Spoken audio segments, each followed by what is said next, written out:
کسی وقت میں یہ رواج عام تھا کہ پرانے برتنوں پر کلی کر کے ان کو نیا جیسا کر دیا جاتا تھا۔ اب بھی کئی علاقوں میں یہ عمل دہرایا جاتا ہے۔ کچھ دنوں تک رنگ برقرار رہتا ہے، مگر پھر برتن کے کثرت استعمال کی وجہ سے کلی اتر جاتی اور برتن اپنی اصل شکل میں واپس آ جاتا ہے۔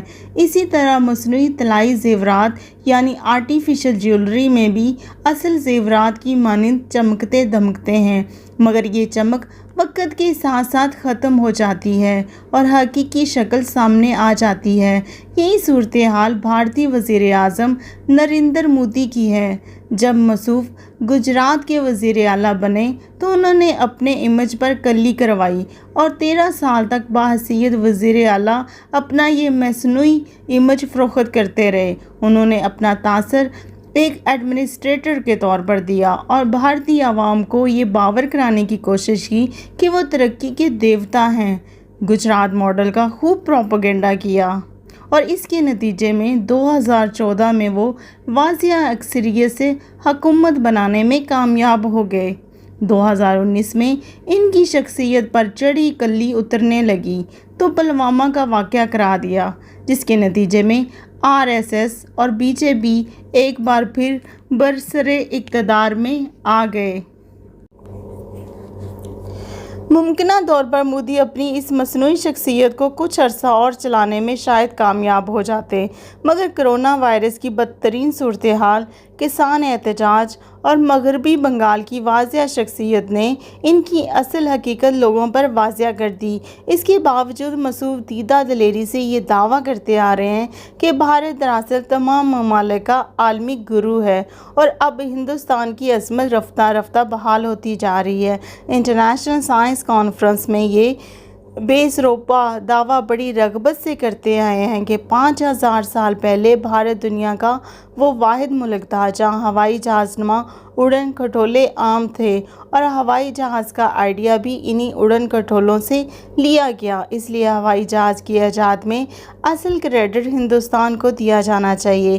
یہ بات بھی کسی سے پوشیدہ نہیں کہ بھارتی حکمران خصوصاً BJP نے کوئی بھی چناؤ جیتنے کے لیے ایک آسان ہدف نسخہ ایجاد کر رکھا ہے اور تاحال انہیں اس کے خاطر خواہ نتائج بھی مل رہے ہیں۔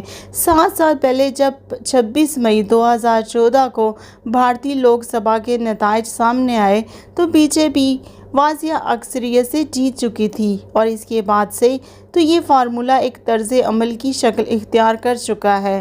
اب بھارت میں اتر پردیش کے انتخابات اگلے سال کے شروع میں سر پر آن پہنچے ہیں تو سنجیدہ حلقوں کو بجا طور پر یہ خدشہ محسوس ہونے لگ گیا ہے کہ بھارتی خفیہ ادارے دلی یا بھارت کے کسی بھی حصے میں تخریب کاری کا کوئی واقعہ سر انجام دینے کا حتمی فیصلہ کر چکے ہیں تاکہ اس کے نتیجے میں ایک نئی انتخابی فتح حاصل کی جائے۔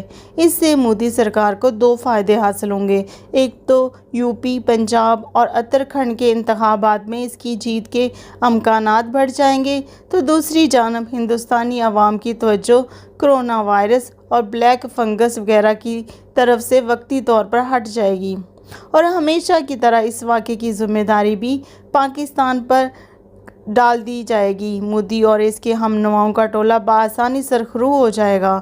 بہرحال بھارت پلوامہ 2 کی غالباً حتمی منصوبہ سازی مکمل کر چکا ہے اور اس کی جزئیات تک طے کر لی گئی ہیں۔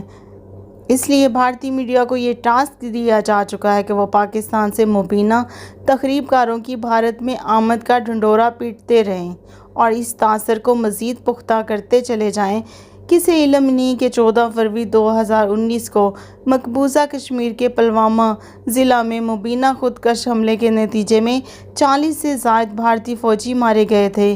بھارتی حکومت نے اپنی سابقہ روش کے عین مطابق اس کی ذمہ داری بھی پاکستان کے کندھوں پر ڈال دی تھی، مگر جھوٹ کے پاؤں کہاں ہوتے ہیں۔ خود کئی بھارتی حلقوں نے اس بات کا اظہار کیا کہ بھارت میں پاکستان کی جانب سے کوئی دہشت گردانہ کارروائی نہیں ہوئی، بلکہ یہ تمام ایک سوچی سمجھی سازش کا حصہ تھا۔